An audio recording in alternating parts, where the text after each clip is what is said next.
Hi all, welcome to Lit Lab Learning. Today we are continuing the topic reaction intermediates. Reaction intermediates already നമ്മൾ carbocations discuss ചെയ്തു. Next is carbanions. നമ്മൾ ഇന്ന് discuss ചെയ്യാൻ പോകുന്നത് കാർബാനിയോൺസിനെ കുറിച്ചാണ്. So എന്താണ് basically, ഞാൻ പറഞ്ഞു ഇന്റർമീഡിയറ്റ്സ് ആണെന്ന് ഓൾറെഡി പറഞ്ഞു കഴിഞ്ഞു. എന്താണ് ബേസിക്കലി കാർബാനിയോൺ എന്നുള്ളതാണ് ഡിസ്കസ് ചെയ്യേണ്ടത് ഫസ്റ്റ്. സോ ആനയോൺ എന്നുള്ള വാക്ക് നമുക്ക് ഓൾറെഡി പരിചയമുണ്ടല്ലോ. നെഗറ്റീവ് ചാർജുള്ള സ്പീഷീസുകളെ വിളിക്കുന്ന പേരാണെന്ത്? ആനയോൺസ്. അപ്പൊ കാർബാനിയോൺ എന്ന് പറയുമ്പോൾ സ്വാഭാവികമായിട്ടും carbon with a negative charge ആയിരിക്കും എന്ത്? കാർബാനിയോൺ അല്ലേ? സോ നോർമലി നമ്മൾ ചിന്തിക്കുമ്പോൾ അങ്ങനെ തന്നെയാണ് വരിക.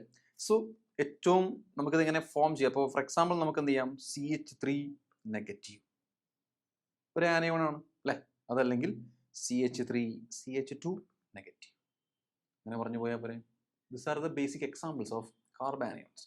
ഇനി എങ്ങനെയാണ് ഇത് ഫോം ചെയ്യുക എന്നുള്ള കാര്യം നമുക്ക് എന്ത് ചെയ്യാം? ജസ്റ്റ് ഒന്ന് നോക്കാം. സോ നമുക്ക് ഏറ്റവും ബെസ്റ്റ് ആയിട്ടുള്ള എക്സാമ്പിൾ എന്ന് പറഞ്ഞാൽ ഇപ്പോൾ CH3 C double bond O minus, carboxylate anion ആണ്. ആൻഡ് ഇത് ഇങ്ങനെ ഇങ്ങോട്ട് ഷിഫ്റ്റ് ചെയ്യുന്നു. സ്വാഭാവികമായിട്ട് അപ്പോൾ എന്ത് ചെയ്യും? ഇങ്ങനെ ഇങ്ങോട്ട് ഷിഫ്റ്റ് ചെയ്യും. നമുക്ക് CO2 പോവും, ബാക്കി CH3 നെഗറ്റീവ് ഉണ്ടാവും. സോ ബിക്കോസ് ഇങ്ങനെ ഷിഫ്റ്റ് ചെയ്തു അല്ലേ, സോ നെഗറ്റീവ് ഉണ്ടായിരിക്കും അല്ലേ? CH3 negative. Okay, yes. അപ്പം ഇങ്ങനെയാണ് നമ്മൾ എന്ത് ചെയ്യാം? ഒരു മീഥൈൽ, ഇതിപ്പോൾ ഒരു മീഥൈൽ ആനയോൺ ആണ്, അല്ലെങ്കിൽ മീഥൈൽ കാർബാനിയോൺ എന്ന് വേണമെങ്കിൽ വിളിക്കാം, പ്രശ്നമില്ല. മീഥൈൽ ആനയോൺ ആണ്. ഇതെങ്ങനെ ഇപ്പോൾ ഫോം ചെയ്തത്? ബൈ ഹൈഡ്രോളിസിസ് അല്ലേ? ബോണ്ട് മുഴുവനായിട്ട് ഷിഫ്റ്റ് ചെയ്യുമ്പോൾ മാത്രമേ നമുക്ക് എന്ത് ചെയ്യാൻ പറ്റുള്ളൂ? ഇങ്ങനെയുള്ള കാറ്റയോൺസും, നേരത്തെ നമ്മൾ കാറ്റയോൺസിന്റെ ഫോർമേഷൻ കണ്ടു, ഇപ്പോൾ ആനയോണിന്റെ ഫോർമേഷനും ഇതേപോലെ തന്നെ. Okay, so methyl carbanion. So കാർബോകാറ്റയോണിന്റെ കേസിൽ സിമിലർ ആയിട്ട് തന്നെ ഇവിടെയും നമുക്ക് സംസാരിക്കാനുള്ളത് എന്തൊക്കെയാണ്? Types, shape, stability. ഈ മൂന്ന് കാര്യങ്ങൾ തന്നെയാണ് എന്ത് ചെയ്യാനുള്ളത്? ഡിസ്കസ് ചെയ്യാനുള്ളത്. സോ നമുക്ക് എന്ത് ചെയ്യാം? സ്റ്റാർട്ട് ചെയ്യാം. ടൈപ്സ്. സോ ടൈപ്സ് എന്ന് പറയുമ്പോൾ ലൈക്ക് കാർബോകാറ്റയോൺസ്, ഇവിടെയും എന്ത് തന്നെയാണ്? Primary, secondary, tertiary. അതുപോലെ നേരത്തെ കണ്ട പോലെ മീഥൈൽ ആനയോണും അതിൻ്റെ കൂടെ ഉണ്ട്. മീഥൈൽ ആനയോൺ എന്ന് പറഞ്ഞാൽ നേരത്തെ കണ്ട മീഥൈൽ കാറ്റയോൺ പറഞ്ഞ പോലെ തന്നെ പ്രൈമറി, സെക്കൻഡറി, ടെർഷ്യറി ഗ്രൂപ്പിൽ പെടുത്താൻ പറ്റാത്ത ആളാണ്. സോ ഓൾറെഡി നമ്മൾ കാർബോകാറ്റയോണിന്റെ കേസ് കണ്ടു.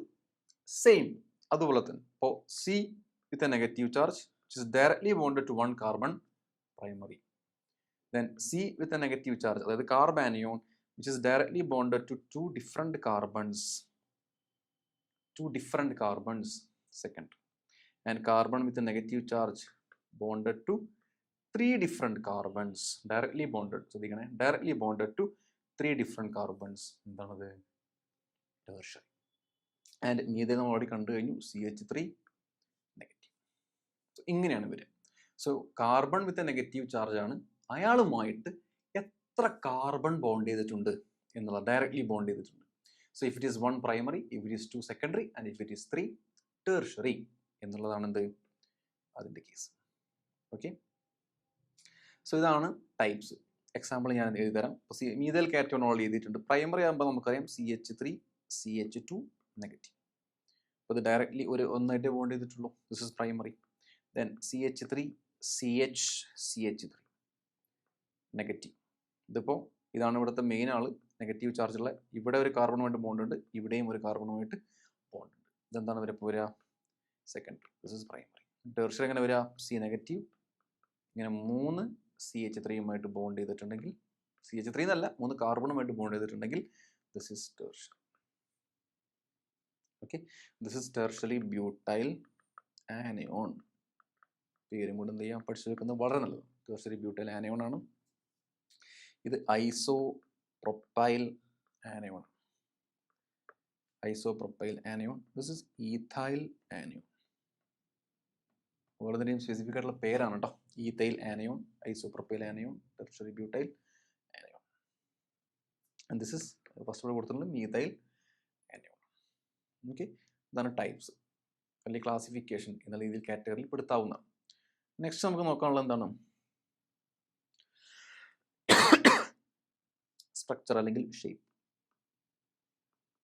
ഷേപ്പ്. എന്നുള്ള കാറ്റഗറിയിൽ വരുന്നതാണ് ഇനി പറയാൻ പോകുന്നത്. So shape of carbanions. ഇവിടെ ഹൈബ്രിഡൈസേഷൻ എന്നുള്ള ടെക്നിക്ക് തന്നെയാണ് എന്ത് ചെയ്യുന്നത്, ഇവിടെയും ഫോളോ ചെയ്യുന്നത്, hybridisation. And carbanions follow sp3 hybridisation. sp3 ആണ് എന്ത്, ഹൈബ്രിഡൈസേഷൻ.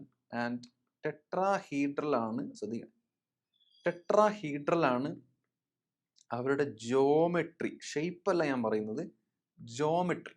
അതായത് കാർബൺ എന്ത് ചെയ്യും, ഇങ്ങനെ. നമുക്ക് ഒന്നും കൂടി ഒന്ന് ഭംഗിയായിട്ട് വരയ്ക്കുകയാണെങ്കിൽ എന്താ ചെയ്യാം, സോ കാർബൺ ഇങ്ങനെ വരയ്ക്കുന്നു, ദെൻ ഇങ്ങനെ. ശ്രദ്ധിക്കുക, ഇത് ടെട്രാഹീഡ്രൽ ആണ്, നമ്മൾ TD എന്നൊക്കെയാണ് ചെറുതാക്കി അബ്രിവിയേറ്റ് ചെയ്തിട്ട് നമ്മൾ ഉപയോഗിക്കാറുള്ളത്. സോ ഇതിൻ്റെ പ്രത്യേകത, ഇതിൽ എനി 2 ഒരു പ്ലെയിനിലായിരിക്കും, ആൻഡ് ഒന്ന് ബാക്കിലോട്ടും ഒന്ന് മുന്നോട്ടും ആയിരിക്കും. സോ എനി 2, അങ്ങനെ ഇന്നത് 2 എന്ന് പറയാൻ പറ്റില്ല, ഏതെങ്കിലും രണ്ടെണ്ണം. ഇപ്പോൾ ഫോർ എക്സാമ്പിൾ ഞാൻ ഇതും ഒരു പ്ലെയിനിൽ എടുത്തു എന്ന് വിചാരിക്കാം. And this one will be above the plain and this one will be below the plain. ആ പ്ലെയിനിൻ്റെ താഴേക്കും മുകളിലേക്കും ആയിരിക്കും ഉണ്ടാവുക. അതാണ് ടെട്രാഹീഡ്രൽ എന്ന് പറഞ്ഞ ജോമെട്രിയുടെ പ്രത്യേകത. ഓക്കെ, അതങ്ങനെ നമ്മൾ 3D ഇമാജിനേഷനിലേക്ക് പോകുമ്പോൾ അങ്ങനെ ചെയ്യേണ്ടി വരും. ഓക്കെ, സോ അത് അത്ര വലിയ ഇമ്പോർട്ടൻറ്റ് കാര്യമല്ല. ആൻഡ് sp3 ആണ്, ടെട്രാഹൈഡ്രൽ ആണ്. പക്ഷെ ഇതിൻ്റെ പ്രത്യേകത നമുക്കറിയാം, ഇപ്പോൾ C- എന്ന് കൊടുത്തു കഴിഞ്ഞാൽ ബാക്കി ഇതിന് 3 ബോണ്ടുകളേ ഉള്ളൂ, അല്ലേ? 3 ബോണ്ടുകളല്ലേ ഉള്ളൂ. അപ്പോൾ ഇതൊരു 3 കാർബണുമായിട്ട് ഇങ്ങനെ ബോണ്ട് ചെയ്തിട്ടെന്ന് വിചാരിക്കുക, ഞാൻ ഇവിടെ R എന്ന് കൊടുക്കും, ജനറലൈസ് ചെയ്തിട്ട് R ഹൈഡ്രജൻ ആവാം, അല്ലെങ്കിൽ കാർബൺ സ്പീഷീസ് ഏതും ആവാം. ഈ 3 എണ്ണത്തിനുള്ള സ്പേസ് അല്ലേ ഇവിടെ ഉള്ളൂ, അല്ലെ? പുതിയൊരു ബോണ്ട്, ഇവിടെ ഒരു ബോണ്ട് ഉണ്ടോ? ഈ 4ാമത്തെ സ്പെസിഫൈ ചെയ്തിട്ടുള്ള ഈ ഒരു ഓർബിറ്റൽ, ഇതൊക്കെ എന്താണ്, sp3. ഇതൊക്കെ sp3 ഹൈബ്രിഡൈസ്ഡ് ഓർബിറ്റൽസ് ആണ്, അറിയാലോ. സോ അതൊക്കെ ബോണ്ടഡ് ആണ്, ഓൾറെഡി R എന്ന ഗ്രൂപ്പായിട്ട് ബോണ്ടഡ് ആണ്. പക്ഷെ ഇയാൾ മാത്രം എന്തല്ല, ബോണ്ടഡ് അല്ല. പക്ഷെ ഇയാളുടെ അടുത്ത് എന്തുണ്ട്, 2 ഇലക്ട്രോൺസ് ഉണ്ട്, ബിക്കോസ് മൈനസ് ചാർജ് ഉണ്ട്, അല്ലേ? എക്സസ് ഓഫ് ഇലക്ട്രോൺസ് ഉണ്ട്. അപ്പോൾ അവിടെ ഒരു ചാർജ് ഉണ്ട്, അപ്പോൾ അത് അവിടെ അങ്ങനെ നിൽക്കുള്ളൂ, അവിടെ ബോണ്ടില്ല. അതായത് 3 പൊസിഷൻസിൽ ഓൾറെഡി ബോണ്ട് ഉണ്ട്, 4ാമത്തെ പൊസിഷനിൽ എന്താണ്, ബോണ്ടില്ല, പക്ഷെ അവിടെ ഇലക്ട്രോൺസ് ഉണ്ട്. ഓക്കെ, അല്ലെങ്കിൽ ഇലക്ട്രോൺസ് എന്ന് കൊടുത്താൽ നെഗറ്റീവ് ചാർജ് എന്ന് കൊടുത്താലും മതി. അപ്പോൾ സ്ട്രക്ചർ വരുമ്പോൾ എന്താ വരിക, അപ്പോൾ C ഇങ്ങനെ കൊടുത്ത് ഇങ്ങനെ ഇങ്ങനെ ഇങ്ങനെ കൊടുത്തു, ഇവിടെ എന്ത് മാത്രമേ ഉള്ളൂ, ഇങ്ങനെയുള്ളൂ. So R. അപ്പോൾ ഷേപ്പ് പറയുമ്പോൾ നമ്മൾ ഷേപ്പ് പറയുമ്പോൾ എന്താ ചെയ്യുക, ഷേപ്പ് പറയുമ്പോൾ നമ്മൾ കാർബൺ ദെൻ ഒരു R ദെൻ ഇവിടെ നെഗറ്റീവ് ചാർജ്, അങ്ങനെ പറയാം. ഇതെന്തല്ല, ടെട്രാഹൈഡ്രൽ അല്ല. ടെട്രാഹൈഡ്രൽ എന്ന് പറഞ്ഞാൽ 4ാമത്തെ ബോണ്ട് കൂടി ഉണ്ടെങ്കിലേ ടെട്രാഹൈഡ്രൽ. അതുകൊണ്ട് ജോമെട്രി, അത് അറേഞ്ച് ചെയ്യുന്ന ആ ഒരു സിസ്റ്റം എന്ന് പറയുന്നത് എങ്ങനെയാണ്, ടെട്രാഹൈഡ്രൽ ആണ്. പക്ഷെ actual shape is pyramidal. Actual shape എന്താണ്, പിരമിഡൽ ആണ്, പിരമിഡ് പോലെ ഉണ്ടാവുക. സോ ഈ കാർബൺ എന്ന് പറഞ്ഞ പിരമിഡിന്റെ ഏറ്റവും ഒരു ടിപ്പാണെന്ന് വിചാരിക്കുക. സോ ഒന്നിങ്ങനെ ഇങ്ങോട്ട്, ഒന്നിങ്ങനെ ഇങ്ങോട്ട്, ഒന്നിങ്ങനെ ഇങ്ങോട്ട്, 3 രീതിയിലാണ്, 3 പൊസിഷനിലേക്കാണ്. ഓക്കെ, നമ്മൾ ഇങ്ങനെയൊക്കെ കാണിച്ചു കഴിഞ്ഞാൽ ഇവിടെ ഒന്നിങ്ങനെ മുന്നോട്ട്, ഒന്നിങ്ങനെ ബാക്കോട്ട്, ഒന്നിങ്ങനെ ഇങ്ങോട്ട്, ഒരു പ്ലെയിനിലല്ലാന്ന് മനസ്സിലാക്കുക. അതൊരു പിരമിഡ് പോലെയാണ് അതിന്റെ ഷേപ്പ് ഉണ്ടാവുക, പിരമിഡൽ എന്നാണ് ആ ഷേപ്പിന്റെ പേര്.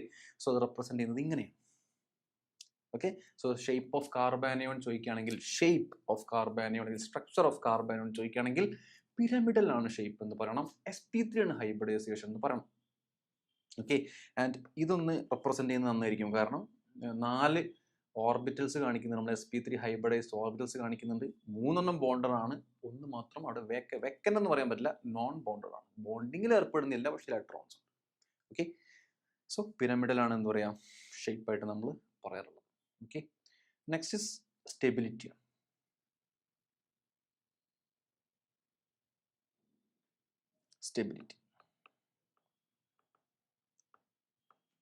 So stability of കാർബാനിയോൺസ്,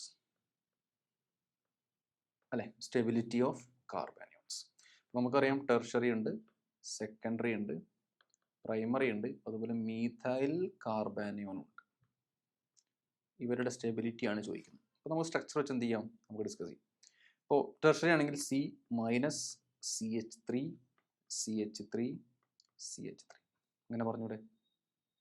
then secondary ആണെങ്കിൽ C- ആണ്, ഒരു CH3, 2 CH3 ഉണ്ടാവുള്ളൂ അല്ലേ, 1 ഹൈഡ്രജൻ കൊടുക്കുക. 2 കാർബണിൻ്റെ ബോണ്ട് ഉണ്ടാകാൻ പറ്റുള്ളൂ. പ്രൈമറി ആണെങ്കിൽ CH3 CH2 മൈനസ്, എന്നിട്ട് മീഥൈൽ കാർബാനിയോൺ ആണെങ്കിൽ ഇങ്ങനെ കൊടുക്കാം. So what's the change? എന്താ ഇവിടുത്തെ ഡിഫറൻസ്? CH3 ഗ്രൂപ്പിൽ മാത്രമേ ഡിഫറൻസ് ഉള്ളൂ അല്ലേ. ഇവിടെ ഇൻഡക്റ്റീവ് എഫക്റ്റ് മാത്രമാണ് എന്ത് ചെയ്യുന്നത്, ആക്ട് ചെയ്യുന്നത്. ഹൈപ്പർ കോൺജുഗേഷൻ പറയാൻ പറ്റില്ല. എന്താ കാരണം? നെഗറ്റീവ് ആണ്. നമ്മൾ വീണ്ടും ബോണ്ടിങ്ങോട്ട് ഷിഫ്റ്റ് ചെയ്യാൻ പറ്റുമോ? ഇല്ല. പോസിറ്റീവ് ആണെങ്കിൽ നമുക്ക് എന്ത് ചെയ്യാം, ഷിഫ്റ്റ് ചെയ്യാം. ഓക്കെ, അപ്പോൾ നമുക്ക് എന്ത് ചെയ്യാം, ഇലക്ട്രോൺ ഡെഫിഷ്യൻ്റ് ആയതുകൊണ്ടാണ് നമ്മൾ ഹൈപ്പർ കോൺജുഗേഷനിൽ പറഞ്ഞിട്ടുണ്ടായിരുന്നു, അങ്ങനെ ഷിഫ്റ്റ് ചെയ്യുന്ന സമയത്ത് അങ്ങോട്ട് എന്തെങ്കിലും കൊടുക്കാൻ വേണം, എന്നെങ്കിൽ മാത്രമേ നമ്മൾ ഷിഫ്റ്റ് ചെയ്യുള്ളൂ. വെറുതെ ഓൾറെഡി നെഗറ്റീവ് ആണെങ്കിൽ നമ്മളൊരു ഹൈഡ്രജൻ ആൽഫ ഹൈഡ്രജൻ എന്ത് ചെയ്യില്ല, നമ്മൾ ഷിഫ്റ്റ് ചെയ്യില്ല. സോ ഓൾറെഡി ഇവിടെ നെഗറ്റീവ് ആണ്. ഇനി ആൽഫ ഇൻഡക്റ്റീവ് ഹൈപ്പർ കോൺജുഗേഷൻ്റെ പോസിബിലിറ്റി ഇല്ല. Only inductive effect matters. അപ്പോൾ ഇൻഡക്റ്റീവ് എഫക്റ്റിന്റെ കേസിൽ CH3 ഏത് ഗ്രൂപ്പാണ്? ഇലക്ട്രോൺ റിലീസിങ് ഗ്രൂപ്പ് അല്ലെ, ഇലക്ട്രോൺ റിലീസിങ് ഗ്രൂപ്പാണ്. So it will release electrons. ഇങ്ങനെ റിലീസ് ചെയ്തുകൊണ്ടിരിക്കും. ഇതിൽ ഈ ടെർഷറിന്റെ കേസിൽ 3 CH3 ഗ്രൂപ്പ് ഉണ്ട്. സോ ആ 3 എന്ത് ചെയ്യും, ഇലക്ട്രോണിനെ റിലീസ് ചെയ്തുകൊണ്ടേയിരിക്കും. ഓക്കെ, ഓൾറെഡി നെഗറ്റീവ് ആണ്, വിച്ച് മീൻസ് ഇലക്ട്രോൺ റിച്ച് ആണ് അല്ലെ. നെഗറ്റീവ് എന്ന് പറഞ്ഞാൽ ഇലക്ട്രോൺ റിച്ച്നെസ് ആണ്. അതിന്റെ പുറമെ എന്ത് ചെയ്യുന്നു, വീണ്ടും ഇലക്ട്രോൺസിനെ കൊടുക്കുകയാണ്. ഓൾറെഡി എൻ്റെ കയ്യിലുള്ളൊരു സാധനം പുറത്തുനിന്ന് വീണ്ടും ആൾക്കാർ തരികയാണെങ്കിൽ എനിക്കത് വലിയ സുഖം ഉണ്ടാവുമോ? ഇല്ല അല്ലേ, ഒരിക്കലും എന്തുണ്ടാവില്ല, സുഖം ഉണ്ടാവില്ല. So that is A criteria here. അപ്പൊ അതുകൊണ്ട് തന്നെ ടെർഷറി കാർബാനയോൺ എന്താവില്ല, സ്റ്റേബിൾ ആവില്ല. ബിക്കോസ് ഓൾറെഡി നെഗറ്റീവ് ആയിട്ടുള്ള ഒരാൾ, ഓൾറെഡി ഇലക്ട്രോൺ റിച്ച് ആയിട്ടുള്ള ഒരാൾ എന്ത് ചെയ്യുന്നു, അയാൾക്ക് വീണ്ടും എന്ത് ചെയ്യുന്നു, ഇലക്ട്രോൺ ഡെൻസിറ്റി കൊടുത്തുകൊണ്ടിരിക്കുകയാണ് അപ്പുറത്തുള്ള ആളുകൾ. അപ്പോൾ ഇതിൽ 3 ആൾക്കാർ കൊടുക്കുന്നുണ്ട്. സെക്കൻഡറിയിൽ 2 ആൾക്കാരെ കൊടുക്കുന്നുള്ളൂ, പ്രൈമറിയിൽ ഒരാളെ കൊടുക്കുന്നുള്ളൂ. ഇയാളിൽ അങ്ങനെ ഒരു വിഷയമേ ഇല്ല, ഇൻഡക്റ്റീവ് എഫക്റ്റേ ഇല്ല. സോ അതുകൊണ്ട് this one will be more stable than primary, than secondary, than tertiary അല്ലേ. അപ്പൊ ടേർഷറി ആണ് ഏറ്റവും less stable than secondary, than primary, than methyl. ഇങ്ങനെയല്ലേ നമ്മൾ സംസാരിക്കേണ്ടത്. ആൻഡ് റീസൺ പറയുന്നത് എന്താണ്? What is the reason? Inductive effect. CH3 group, ഇവിടെ CH3 എന്ന് ഞാൻ പറഞ്ഞു എന്ന് മാത്രം. ആൽക്കൈൽ ഗ്രൂപ്പ്സ് എന്നാണ് ജനറലൈസ് ചെയ്ത് പറയാ. Alkyl groups are electron releasing. They will release electron towards that anion. Negative ചാർജിന്റെ മുകളിലേക്ക് എന്ത് ചെയ്യും, ഇലക്ട്രോണിനെ ഇങ്ങനെ കൊടുത്തു. ഓൾറെഡി എൻ്റെ കയ്യിൽ ഓൾറെഡി ഒരു കനമുള്ള സാധനം ഉണ്ടെന്ന് വിചാരിക്കുക, അപ്പുറത്തുനിന്ന് ഇപ്പുറത്തും വീണ്ടും കനമുള്ള സാധനങ്ങൾ ഉണ്ടെന്ന് വെച്ച് കഴിഞ്ഞാൽ എനിക്ക് എന്തുണ്ടാവില്ല, സ്റ്റെബിലിറ്റി ഉണ്ടാവില്ല. അതേ ക്രൈറ്റീരിയ ആണ് ഇവിടെ. കൊടുക്കുന്ന ആൾക്കാരുടെ എണ്ണം കുറയുന്നതിനനുസരിച്ച് സ്റ്റെബിലിറ്റി ഇങ്ങനെ കൂടിക്കൊണ്ടിരിക്കും. So tertiary is less stable അല്ലെങ്കിൽ ലീസ്റ്റ് സ്റ്റേബിൾ ആണെന്ത്, ടെർഷറി. അതിന്റെ ശേഷം സെക്കൻഡറി, ദെൻ പ്രൈമറി. ഏറ്റവും സ്റ്റേബിൾ ആണ് ആര്, മീഥൈൽ കാർബാനിയോൺ. ബിക്കോസ് അവിടെ ഇൻഡക്റ്റീവ് എഫക്റ്റിന്റെ കേസേ ഇല്ല, ഇങ്ങനെയുള്ള ഗ്രൂപ്പ്സേ ഇല്ല. അപ്പോൾ കുഴപ്പമുണ്ടാവില്ല. ഓക്കെ, സോ കാർബാനോണിന്റെ സ്റ്റെബിലിറ്റി പറയുമ്പോൾ നമ്മൾ പറയേണ്ടത് ടെർഷറി ആണ് ഏറ്റവും less stable, and then secondary, primary, ഇതിന്റെ ശേഷമാണ് എന്ത്, മീഥൈൽ കാർബാനിയോൺ. മീഥൈൽ കാർബാനിയോൺ ആണ് ഏറ്റവും സ്റ്റേബിൾ എന്നുള്ള കാര്യം മനസ്സിലാക്കുക. ഇൻഡക്റ്റീവ് എഫക്റ്റ് ആണ് ഇവിടെ എന്ത് ചെയ്യുന്നത്, നമ്മൾ കൺസിഡർ ചെയ്യേണ്ട ഇലക്ട്രോൺ ഡിസ്പ്ലേസ്മെന്റ് എഫക്റ്റ്. ഓക്കെ, മനസ്സിലായി എന്ന് ഞാൻ മനസ്സിലാക്കുന്നത്. ഓക്കെ, നമ്മളിപ്പോൾ ഡിസ്കസ് ചെയ്തത് കാർബാനിയോൺ ആണ്. അതിന്റെ ടൈപ്സ് പറഞ്ഞു, അതിന്റെ സ്ട്രക്ചർ പറഞ്ഞു, ആൻഡ് അതിന്റെ സ്റ്റെബിലിറ്റിയും കൂടെ പറഞ്ഞു. ഓക്കെ, ശരി, താങ്ക് യു.